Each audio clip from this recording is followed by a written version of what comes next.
유기농업 일반에서 유기농업에 쓸 수 있는 자재로서 식물에서 얻어지는 재료가 있습니다. 주어진 문제에서 제올라이트, 인광석, 석회석은 전부 다 광물질, 천연 광물질에서 얻어지는 자재가 되겠지만 목초액, 이거는 화렵수를 연소하는 과정에서 우리가 흔히 찜질방을 간다든가 그러면 화렵수, 이파리가 넓은 이파리 나무를 목재를 이용해서 불을 떼면서 그게 공기 중으로 연기가 나가면서 거기서 맺혀있던 물방울이 떨어지는 것이 목초액이라고 볼 수가 있습니다. 그래서 이거는 식물, 목초액에서 추출되는, 목초액은 식물에서 추출되기 때문에 식물에서 얻어지는 재료는 1번 목초액이 되겠습니다. 유기축산이 조건이 아닌 것은 유기축산, 유기농산물만 유기농업이 아니고 축산의 경우도 농산물로 유기농업에 포함이 되어 있습니다. 깨끗한 음용수, 운동공간, 그리고 혹한, 추위라든가 혹소, 무더위를 피할 수 있는 대피시설, 이와 같은 것은 유기축산의 축사가 갖춰야 될 조건에 해당이 되지만은 축사가 딱딱하게 되면은 가축이 축사에서 활동하다가 넘어질 수가 있습니다. 미끄러질 수가 있습니다. 그래서 축사가 지면이 딱딱하고 건조하면은 이거는 유기축산의 축사 조건으로서 부적합한 내용이 되겠습니다. 과수나무의 전정, 가지 줄기를 제거하는 전정에 대한 설명으로 가장 옳은 것은, 단초전정이라는 것은 가지 길이를 짧게 자르는 것을 단초전정이라고 합니다. 세력이 너무 약하면은 많이 잘라버리면 그 다음에 과수가 제대로 결실을 못하게 되겠죠. 그래서 단초전정, 세부전정, 마지막으로 마무리하는 전정, 큰 가지 전정, 수세 유지를 위해서 전정은 순서가 있습니다. 잔가지, 작은 가지부터 자르는 것이 아니라 광의 수세, 햇볕을 받아들이는 수세를 조절하기 위해서 먼저 굵기가 굵은 것, 가지가 큰 것을 먼저 제거를 하고 그걸 유인을 한다든가 제거를 하고 잔가지는 그 다음에 잘라주는 것이 그 순서입니다. 그 다음에 고치법, 큰 가지고 갱신전정, 착과가 열매가 몇 개가 맺는가 그 조종과 품질 향상을 위해서 하는 전정이 갱신전정입니다. 그래서 가장 옳은 것은 갱신전정은 정부 우세 현상으로서 결과모지가 온줄기로부터 멀어져서 착과되는 과실의 품질 불량할 때 이용되는 착과수 조종과 품질 향상을 위해서 하는 전정을 갱신전정이라고 볼 수가 있습니다. 정답은 2번이죠. 나무의 번식 방법 중에서 휘무지 방법이 아닌 것은 휘어서 나무를 새로운 개체를 만들 때 휘어가지고 만드는 방법이 아닌가. 성토법, 지상부 가지를 땅에 묻어서 뿌리를 내리는 것, 이것이 성토법이라고 합니다. 연지법, 가지를 땅에 휘어서 묻어가지고 가지를 새로운 뿌리를 내리는 것을 연지법이라고 합니다. 파상휘무지법, 이것은 가지를 땅에 파도 모양으로 계속해서 이렇게 묻었다 위로 뗐다 이런 식으로 해서 물결무늬 모양으로 묻어서 새로운 개체를 만드는 것을 파상휘무지법이라고 합니다. 고치법, 공중에 줄기에 상처를 내가지고 거기에 이끼라든가 수태 이런 것을 수분을 공급을 해줘서 묶어줘가지고 새로운 뿌리를 발생시킨 것을 고치법. 고치법은 우리 고무나무 같은 경우에서 가정에서 이용할 수가 있습니다. 정답은 고치법이 되겠습니다. 포도나무의 분화와 수정이 잘 안 되는 이유로 가장 타당한 것은 전년도에 착과수가 많아서 해가리를 한다. 그럴 수가 있겠죠. 그 다음에 영양이 부족하다. 이것도 착과가 안 될 수도 있지만은 기하기에 수분수가 없었다. 이것도 하나의 원인이 되겠지만 가장 중요한 것은 전년도 지난해 5월 하순경에 질소가 많아서 도장이 됐다. 자, 내년도에 포도가 매달리려면 금년도 5월 달에 그 화분화, 꽂는 분화가 이루어집니다. 그런데 꽂는 분화가 이루어지는 그 시기에 질소가 많았다. CN율이 맞지 않았다. 그렇게 되면 화분화가 이루어지지 않고 줄기만 더 길어집니다. 그렇기 때문에 정답은 가장 적절한 것은 자, 5월 전년도 하순경에 질소가 많아서 도장 못 자랐다. 꽂는 분화를 하지 못했다. 이것이 정답이 되겠습니다. 유기재배에서 품종으로 적합하지 않는 것은 자, 유기재배는 GMO, 유전자 변형 농산물이라든가 LMO, 이와 같이 유전자 합성 이와 같은 종자는 절대 써서는 안 됩니다. 그래서 유전자 변형 품종은 맞지 않습니다. 유기재배 시 병해충 방제 방법으로 사용해서는 안 되는 것은 덫을 사용해서 어떤 방제를 한다든가 천적을 이용한다든가 윤작재배라는 것은 타당하지만 합성 농약은 유기재배에서 절대 허락이 되지 않죠. 합성 농약이나 화학 비료를 사용해서는 안 됩니다. 식물학적 분리에서 벽과 작물이 아닌 것, 벽과를 화본과라고 얘기해요. 화본과. 벽과, 벼화자, 화본과. 화본, 벽과. 화본과가 벽과가 있고 그 다음에 콩과, 두과가 있습니다.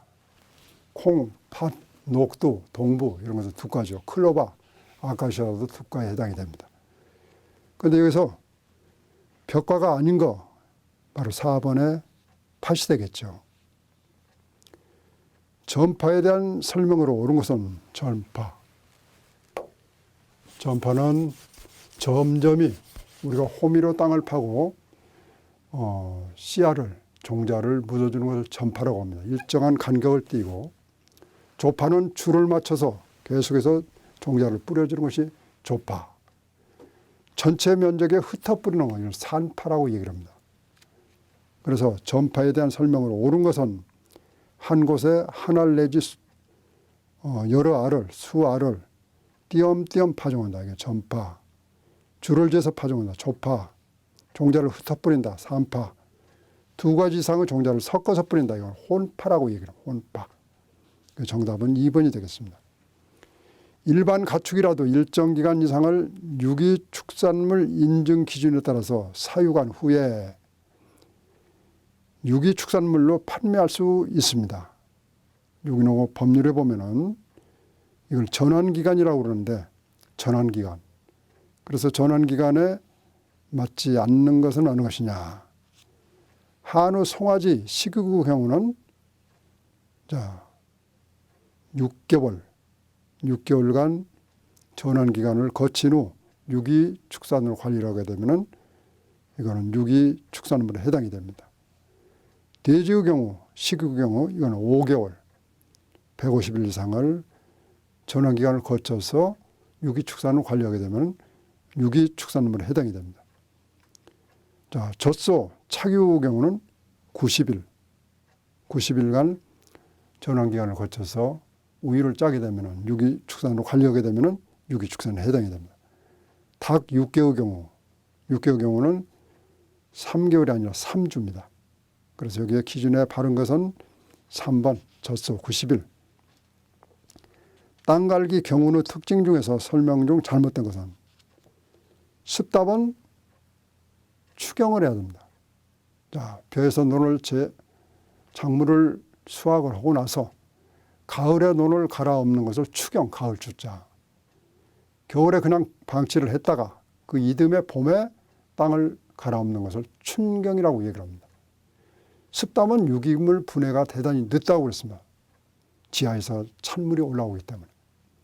따라서 그걸 빨리 하려면 습답의 경우는 추경, 가을부터 뒤엎어줘야 기간이 긴 겨울철에 이게 풍화에 의해서 유기물이 분해가 이루어집니다. 그래서 잘못된 것은 습답의 경우 춘경을 한다가 아니라 추경을 하는 것이 정답입니다.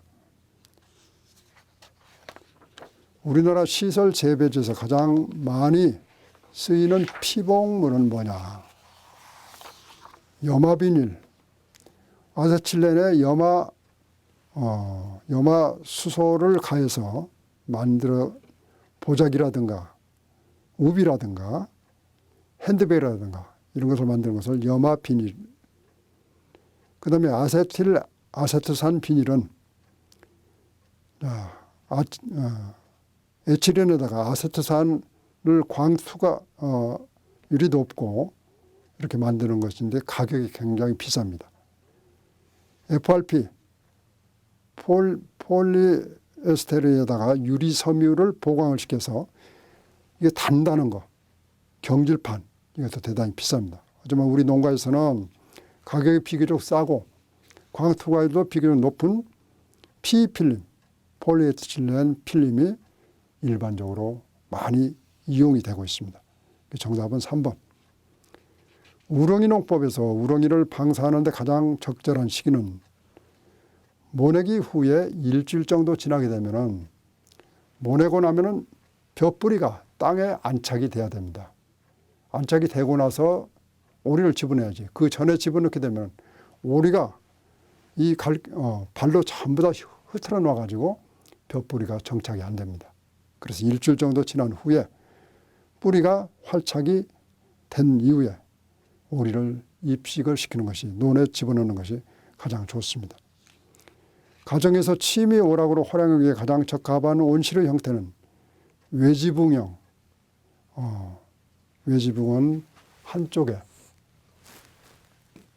온실을 만드는데 한쪽으로, 이쪽은 언덕이라든가 그래서 이쪽에 광을 투과를 시켜서 하는 것이 외지붕형입니다. 이것이 외지붕형이 취미 오락용으로는 양열제, 광을 갖다가 많이 흡수하면서 이용하기가 좋습니다. 양지붕은 일반 농가에서 쓰리쿼터용, 벤노용도 일반 농가에서 주로 이용을 하지만은 외지붕형은 우리가 취미 오락용으로 가장 적합합니다. 경사지 밭 토양이 유거수, 속도 조절을 위한 경작 방법으로 적합하지 않는 것은 유거수, 흐르는 물에 의해서 많이 침식이 되고 쉽게 내려가게 되는데 그걸 막기 위해서는 계단식, 등고선 농법, 그 다음에 초생재배, 풀을 베지 않고 그대로 과수원에 풀을 그대로 놔두고 과수를 재배하는 것, 초생재배. 그럼 풀뿌리에 의해서 토양 유실이 적지만은 이걸 청정재배, 깨끗이 청소하듯이 풀을 전부 다 베어버리게 되면은 이게 토사 유출이 그만큼 심해집니다. 적절치 않은 것은 청정재배가 되겠습니다.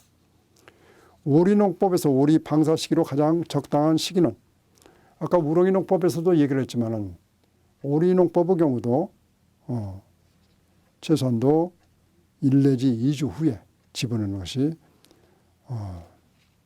벼뿌리가 토양에 활착이 된 이후에 적당한 시기라고 여겨집니다. 다음 단체 중에서 국제유기농업운동연맹에 해당되는 것은 ILO 국제노동기구죠.